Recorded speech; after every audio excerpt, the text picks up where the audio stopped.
Hey everybody, Jake here with Jake Wu Market Research to go over the daily candles for ES, NQ, CL, Bitcoin, Apple, Tesla, and NVIDIA into the beginning of July.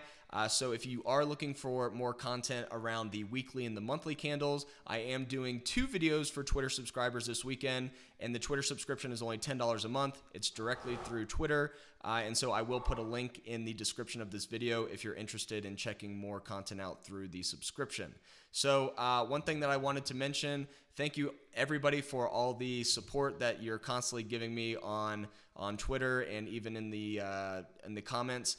Unfortunately, sometimes I can't answer all of the comments that I get. So if I have missed a comment of your kind words, I want to thank everybody right now for those kind words. So what we're going to be doing, as I mentioned, is going over really just kind of a broad dive into the markets, looking at the future side of things. If you are interested in futures trading, I have been posting futures charts every morning, and that is through Optimus Flow. That's the platform that is provided by Optimus Futures. That's a company that I've partnered with.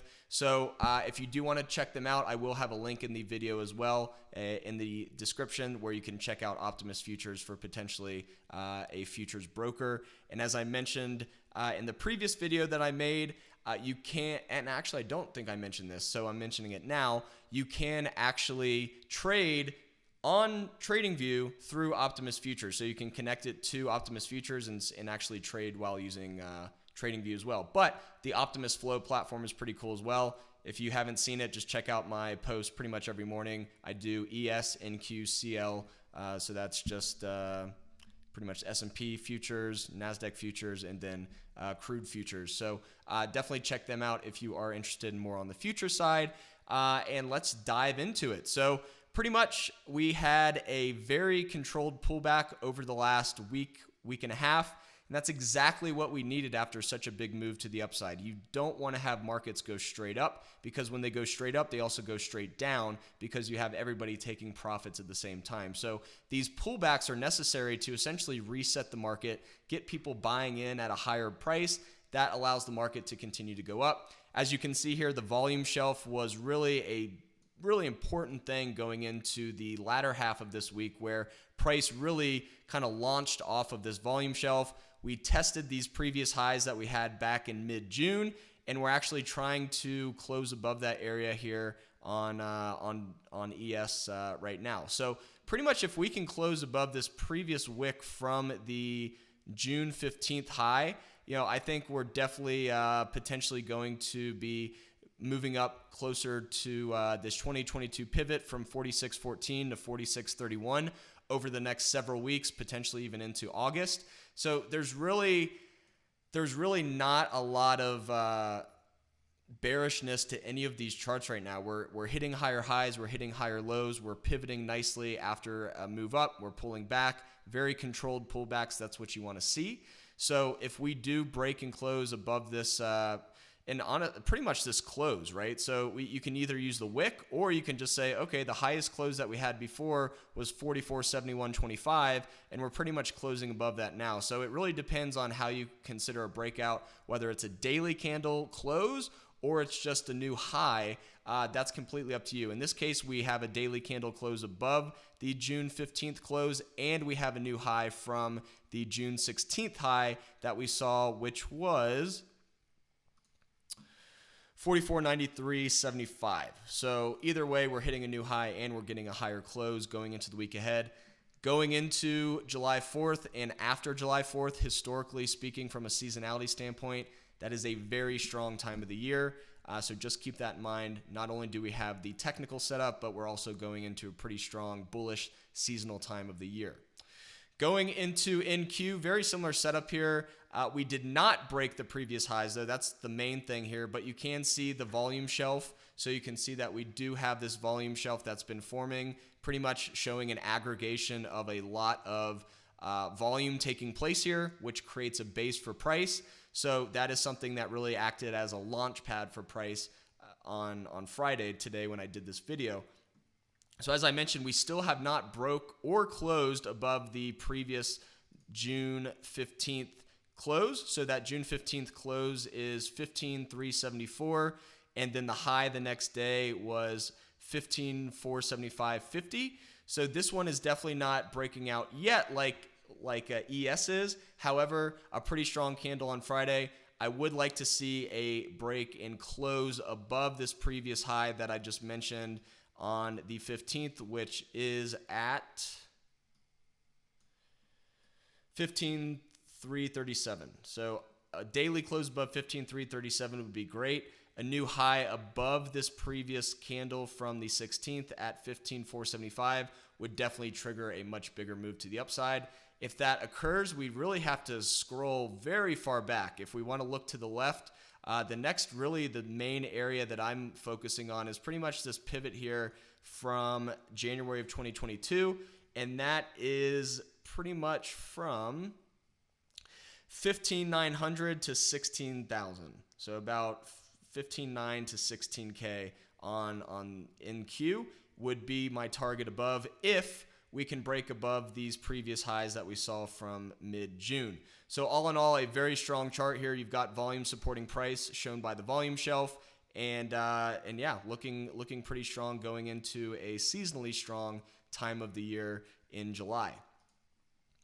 Looking at crude is really looking like it wants to make a move. We are still respecting this descending triangle resistance zone. So as you can see here that we tested it on Friday today, and we did not close above it. So technically, we're still just trading within this descending triangle. So not a ton to really go off of until you get a break above or below these thresholds of this setup. But if you do get a breakout to the upside, even though a descending triangle is statistically bearish, when you do finally get that break to the upside, they can be very, very strong moves. So one thing that I also want to mention here, if you're looking at the MACD, if we can get a move above the zero line, that will definitely show us that momentum is starting to come in. But for now, we are still below the zero line, but that is definitely something to watch if you do get that breakout.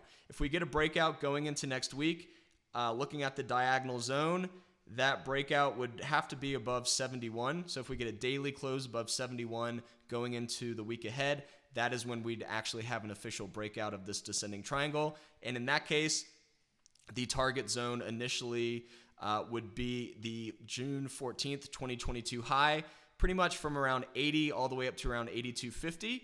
And that is simply just the VWAP and the VWAP zone. So the actual VWAP is at 82.30. However, I added a band, a standard deviation band of 0.2%. So notice here that if we take that band off, price respected the VWAP 1, 2, and I'll circle this here. 1, 2, and that's it. So, the VWAP is definitely important, but if you have a zone, price respects that zone a lot more. So if we add this 0.2% VWAP zone, essentially, now all of a sudden you've got 1, 2, 3, 4, 5 different instances where that zone is tested, and that's what you really want to do in the market is come up with a zone rather than just an exact precise level, because the market never respects precise levels perfectly. So we're definitely looking for a break above 71 on the upside for a move up. However, if we do break and close below this previous close here from March 17th of 2023 at 66.93, then you definitely could have your descending triangle breakdown. But remember, we have these crazy wicks that are not part of the descending triangle.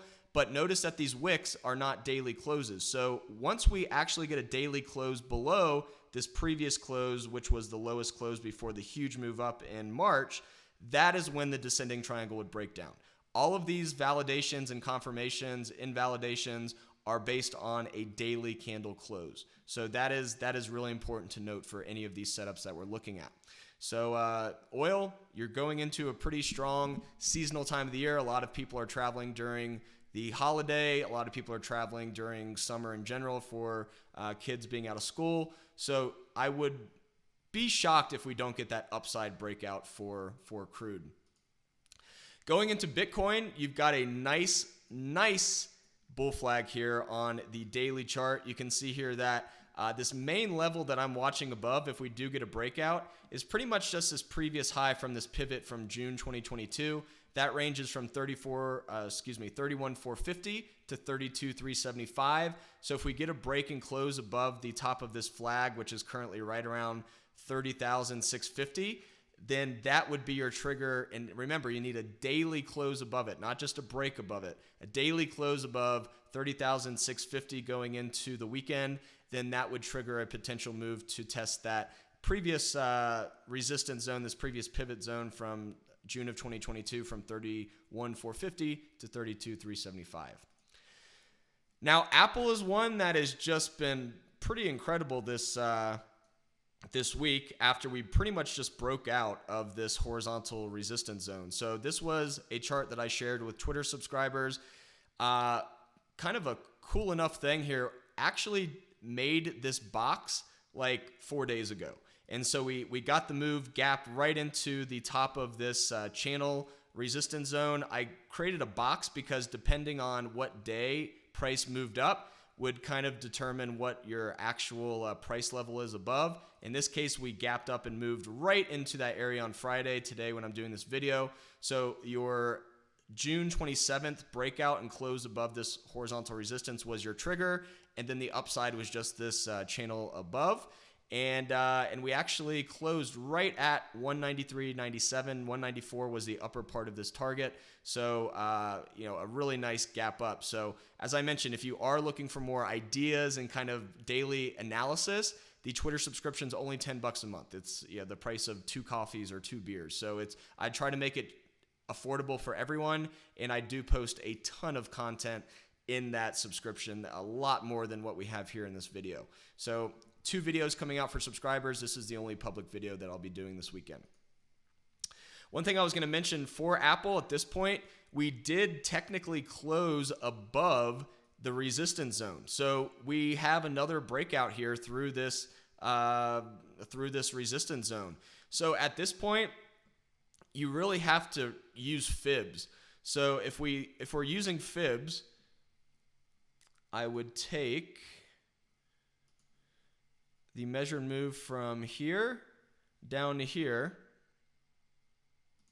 So pretty much the wick from the high and the wick from the low. And then the 1.618 extension is at 219.26. So when you don't have any price action to look at to the left, i.e. you're hitting new all-time highs and there's no previous pivots or gaps or anything to look at, that's when a lot of people start using a 1.618 extension. So the measured move is the all-time highs from January of 2022, and then you're connecting that to the lows that we saw in January 23. And so that's your measured move, and then the 1.618 extension is a function of that move. So 215 to 220 based on this setup is definitely doable. Do I mean next week? No. Do I mean the week after? No. But I would say in the next 1 to 2 months, it's definitely possible that we could test these test this fib extension above. And obviously price action changes every day. If we get a close back below this previous all-time high at 183, or it's technically 182.94, if we get a daily close below that, that's when I would definitely consider maybe maybe more of a short-term bear thesis. But for now, the short-term move and the medium-term move, this trend that pretty much started in the beginning of the year, is definitely up. So the path of least resistance at this point is definitely to the upside. Of course, you're going to get pullbacks. That's what you need to continue up. So don't be shocked to see pullbacks, but unless we get a daily close below that previous high at 182.94, then that's when you could definitely consider maybe this bull thesis is becoming invalidated. Tesla is one that had a pretty nice move as well this week. So the main thing that I was watching for was this bull flag breaking out. So you can see here that we had this bull flag breakout on Wednesday, and you can see here that we did continue up and hit new highs each day.